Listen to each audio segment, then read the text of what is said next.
দীর্ঘ ১ বছরেরও বেশি সময় পর ব্রাজিল শিবিরে ফিরছেন নেইমার জুনিয়র। খেলবেন বিশ্বকাপ বাছাই পর্বের পরবর্তী ম্যাচ। চলতি বছর আবারও শুরু হতে যাচ্ছে ২০২৬ বিশ্বকাপ বাছাই পর্বের ম্যাচ।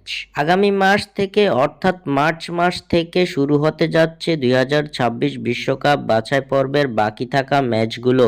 মার্চের আন্তর্জাতিক উইন্ডোতে ব্রাজিলের সামনে রয়েছে দুটা ম্যাচ। ফিফা ওয়ার্ল্ড কাপ কোয়ালিফায়ারের সেই দুই ম্যাচে সেলেসাওদের প্রতিপক্ষ যথাক্রমে কলম্বিয়া ও আর্জেন্টিনা। আগামী ২১ মার্চ কলম্বিয়ার বিপক্ষে এবং আগামী ২৬শে মার্চ চিরপ্রতিদ্বন্দ্বী আর্জেন্টিনার বিপক্ষে লড়বে দরিবাল জুনিয়রের শিষ্যরা। এদিকে এই দুই ম্যাচের আগে ব্রাজিল শিবিরে আসতে চলেছে বড় সুখবর। দলে ফিরছেন সেরা তারকা নেইমার জুনিয়র।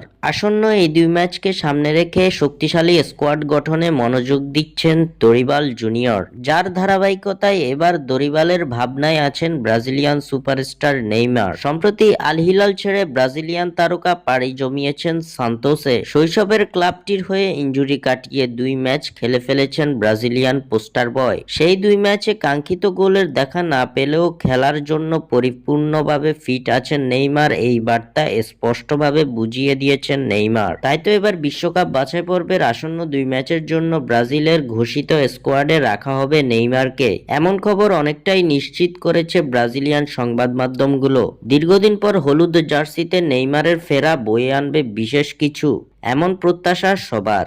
স্বাক্ষর থেকে সাদবিন ইসলাম।